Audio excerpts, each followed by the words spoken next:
Olá a todos! Ainda no contexto de funções quadráticas, vamos falar um pouco sobre máximos e mínimos. Então, primeiro, nós vamos apresentar a sua definição. Seja D um subconjunto da reta e f uma função que vai de D em L. Dizemos que uma função ela possui um máximo em x0, ou seja, que um número x0 ele é um ponto de máximo de f, se f de x0 é maior ou igual a f de x para todo x no domínio. Nesse caso, a gente diz que o f de x0 é o valor máximo de f. Então, essa noção de máximos e mínimos ela é uma noção que faz sentido discutir para qualquer função. Mas como a aula de hoje ainda está no contexto de funções quadráticas, então, nós vamos resolver esse problema nesse contexto.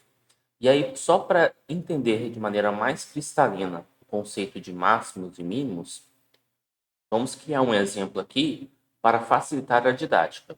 Então, digamos que no nosso primeiro exemplo, o nosso f de x seja igual a menos x ao quadrado mais 2. Nós sabemos esboçar o gráfico dessa função. É uma parábola. Como o nosso a é o número que acompanha o x ao quadrado, ele é negativo, é uma parábola com concavidade para baixo, deslocado 2 passos para cima. Então, na hora de esboçar o gráfico da parábola, seria uma coisa mais ou menos assim. Então, nesse caso aqui, o que nós estamos dizendo? Que x igual a zero é máximo de f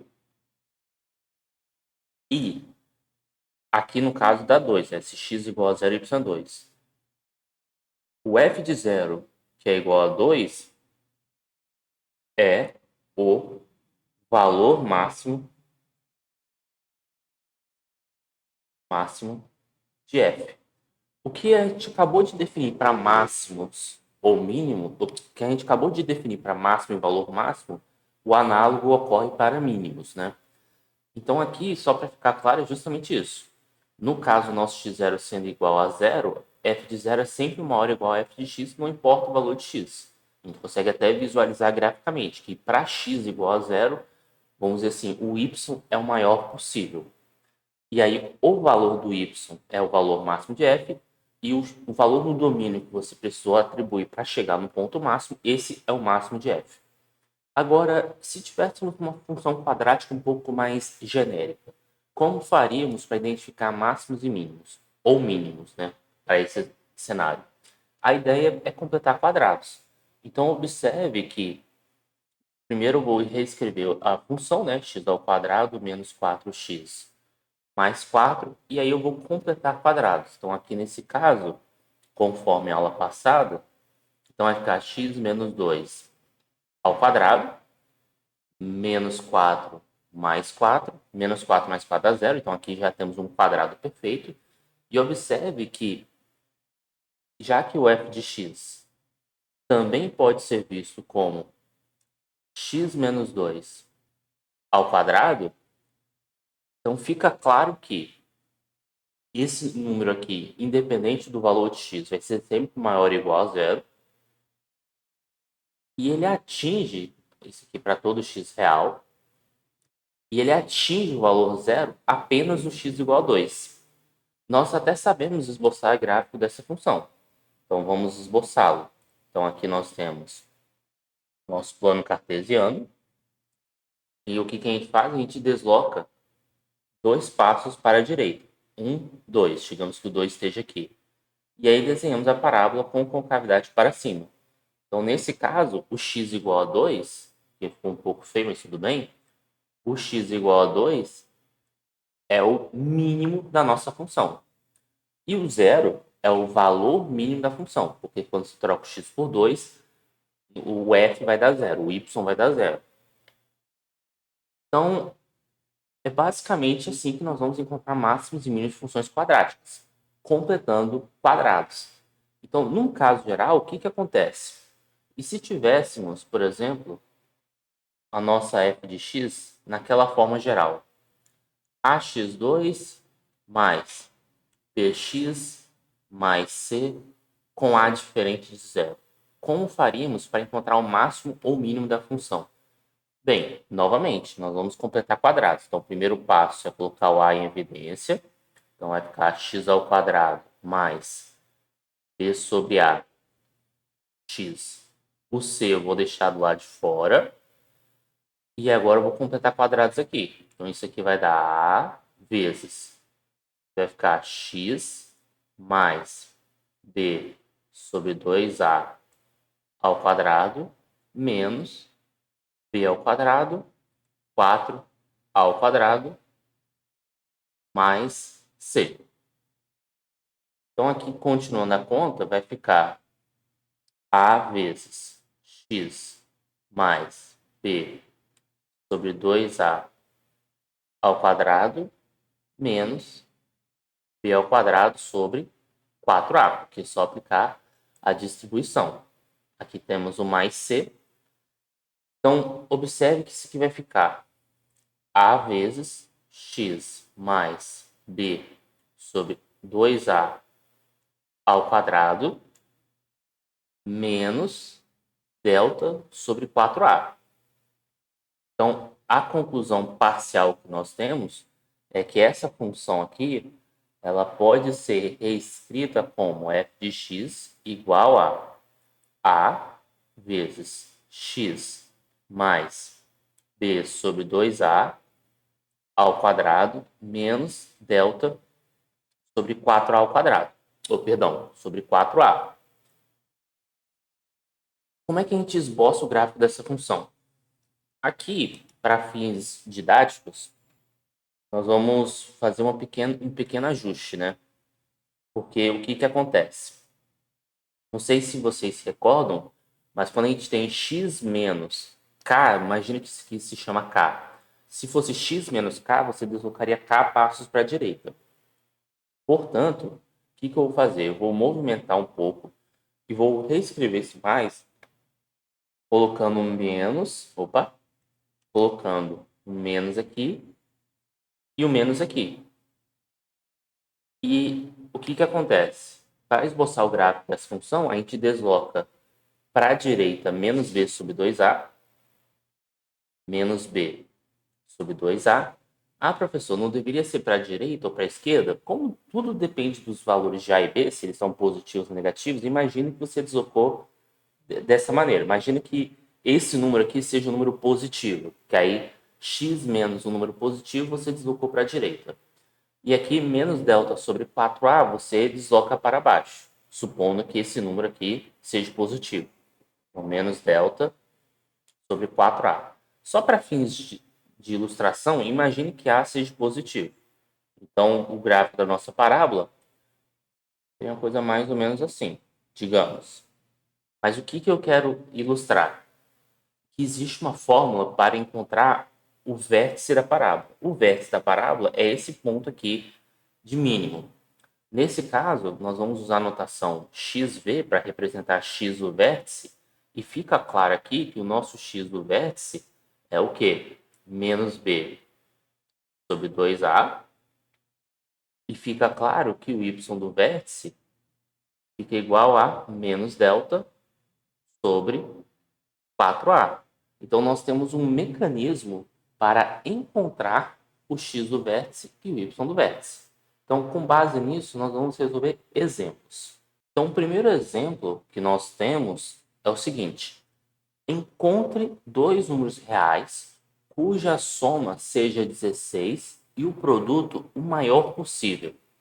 Então, nós vamos modelar esse problema.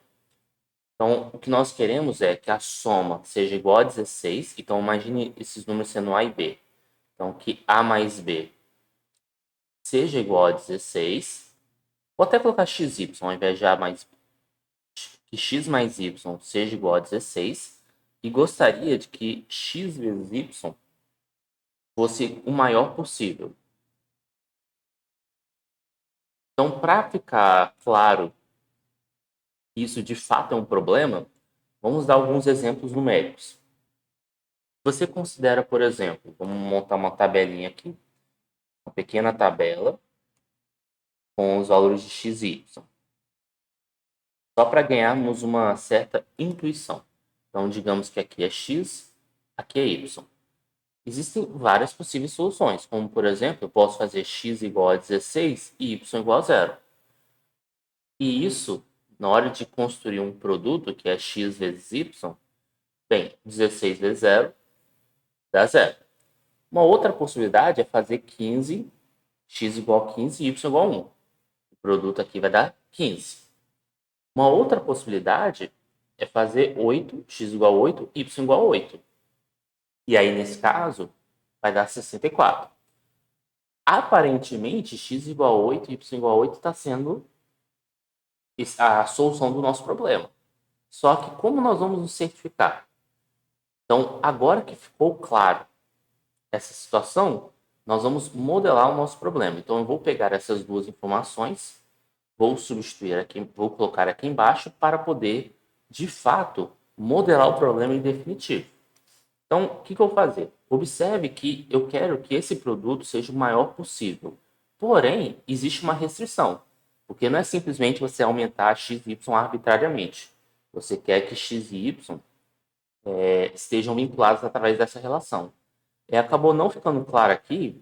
Ah, tá, dois números reais. Então, ficou claro sim. Dois números reais, então x e y, inclusive, podem ser negativos. Mas o que vale destacar é que x e y estão presos através dessa relação. Ou seja, x e y, um depende do outro. Então, eu vou isolar uma das variáveis, por exemplo, o y. Então, o y vai ser igual a 16 menos x. E vou pegar essa informação e vou substituir aqui. Então, eu vou considerar a minha função f, uma função que dependa somente de x, sendo justamente esse produto, só que com essa informação adicionada. Ou seja, x vezes 16 menos x. Então, o nosso objetivo é encontrar o máximo e mínimo dessa função. Observe que, se eu aplicar aqui, por exemplo, a distributiva, vai ficar 16x menos x ao quadrado. Ou seja, essa é uma função que é uma função quadrática, é uma parábola com concavidade para baixo. Só que, ao invés de completar quadrados aqui, o que eu vou fazer? Observe que já está explícito quais são as duas raízes da nossa parábola. Quando que esse produto é igual a zero?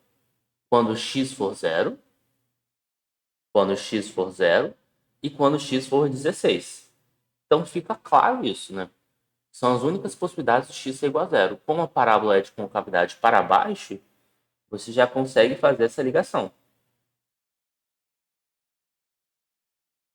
Você pode completar quadrados sem nenhum problema, só que ao fazer dessa maneira, observe que o x do vértice ele tem que possuir uma propriedade de simetria, ou seja, ele tem que, ao você desenhar a reta vertical que passa pelo x do vértice, ele tem que dividir a figura em dois pedaços iguais. A única possibilidade de fazer isso é pegar esse segmento aqui e dividir ao meio. E isso ocorre quando x for igual a 8. Uma outra maneira de visualizar agora completando quadrados é você colocar, por exemplo, o menos 1 em evidência. Então vai ficar x ao quadrado menos 16x. E aí você completa quadrados. Então vai ficar menos x menos 8 ao quadrado menos 64. E aí, novamente, aqui você deu 8 passos para a direita na parábola. E deu do deslocamento 64 passos para cima, né? Porque fica menos x menos 8 ao quadrado mais 64. Então, esboçamos o gráfico de duas maneiras diferentes. Mas, de qualquer forma, fica claro que o x igual a 8 é o máximo df. Logo, os números que maximizam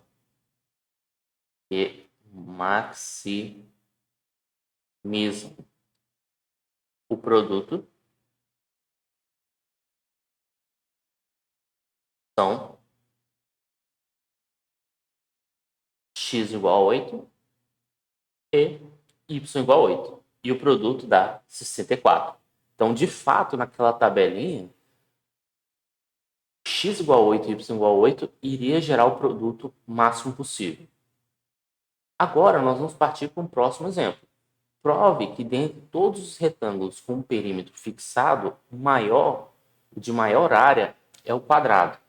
Então, vamos desenhar o nosso retângulo, primeiramente, de tal modo que a base do retângulo possa medir x e a altura y. E se o perímetro está fixado, digamos que o perímetro é igual a P. Isso quer dizer o quê? Que a soma dos lados tem que ser igual a P.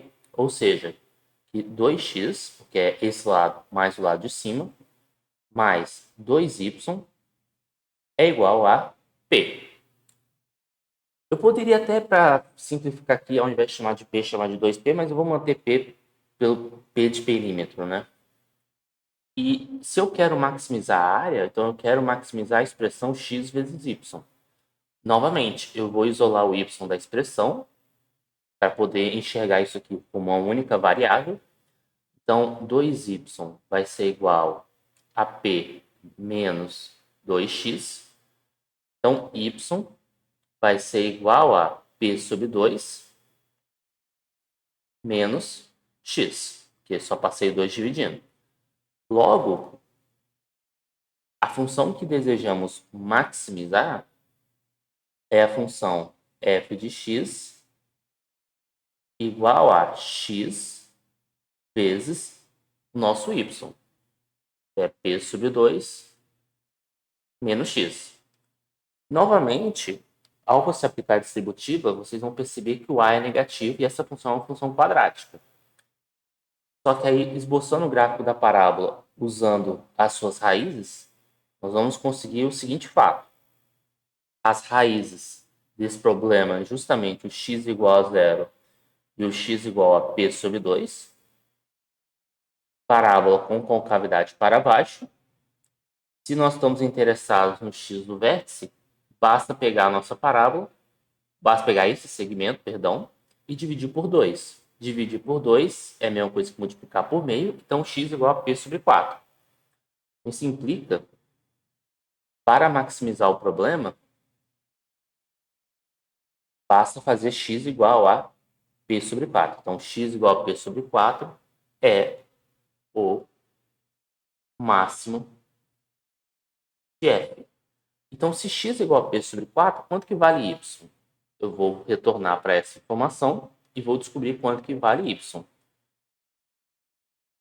Logo, substituindo o y por x, perdão, por p sobre 4, p sobre 2 menos p sobre 4, posso multiplicar em cima e embaixo por 2.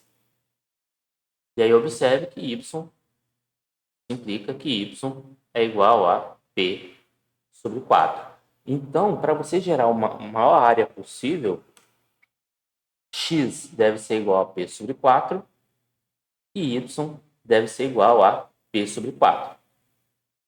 Ou seja, é um quadrado. Então, fixado o perímetro, o retângulo de maior área possível é um quadrado. Mais um exemplo.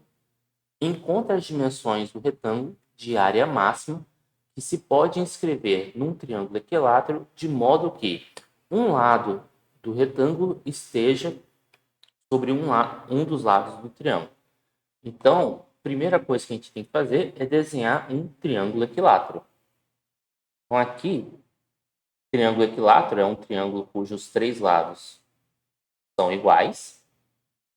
E o nosso desejo é encontrar as dimensões de um retângulo de tal modo que o retângulo esteja inscrito no triângulo, ou seja, que os quatro vértices do retângulo estejam, pelo menos, que cada um dos quatro vértices estejam em um dos lados do triângulo e a base do retângulo tem que coincidir, coincidir não, tem que estar contido na base do triângulo, esteja em um dos lados do triângulo. Então, digamos que o nosso triângulo ele tem uma medida L. O nosso triângulo equilátero, os três lados iguais, ele mede L. E digamos que aqui nós temos uma medida X e aqui nós temos uma medida Y. Então, nós precisamos descobrir mecanismos, relações entre x e y, para garantir que o triângulo seja inscrito.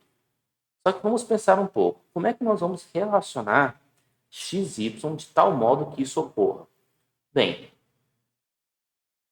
a gente tem que, de alguma maneira, relacionar x, y e L. Será que nós sabemos alguma medida que irá nos ajudar? Vamos pensar um pouco.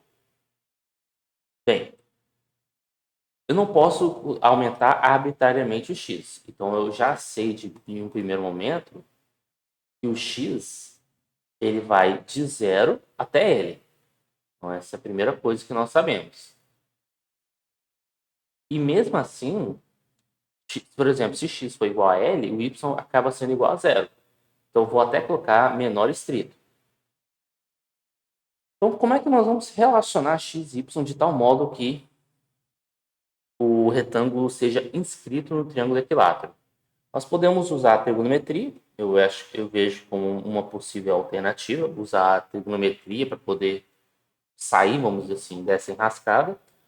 Ou ainda, nós podemos usar o seguinte fato. Esse triângulo aqui, se a gente for analisar a questão dos ângulos, bem, esse ângulo aqui mede 60 graus, esse ângulo aqui mede 60 graus, e esse ângulo aqui mede 60 graus. O único triângulo que possui essa propriedade é um triângulo equilátero. Ou seja, se você olha para esse triângulo aqui, esse triângulo ele é equilátero. Como a base aqui mede x, que é um retângulo, então isso quer dizer que esse tamanho aqui mede x. E se esse tamanho mede x, esse tamanhinho aqui, que eu vou destacar em verde, essa hipotenusa aqui, ela vai medir o quê? O L, que é a medida total, menos o x. Bem, nós temos o L menos x e nós temos o y. Outra informação que nós temos é que esse ângulo aqui, por ser um triângulo equilátero, ele é um ângulo de 60 graus. Opa! Nós conseguimos uma relação entre y, L e x. Por quê? Quando você olha para esse triângulo aqui,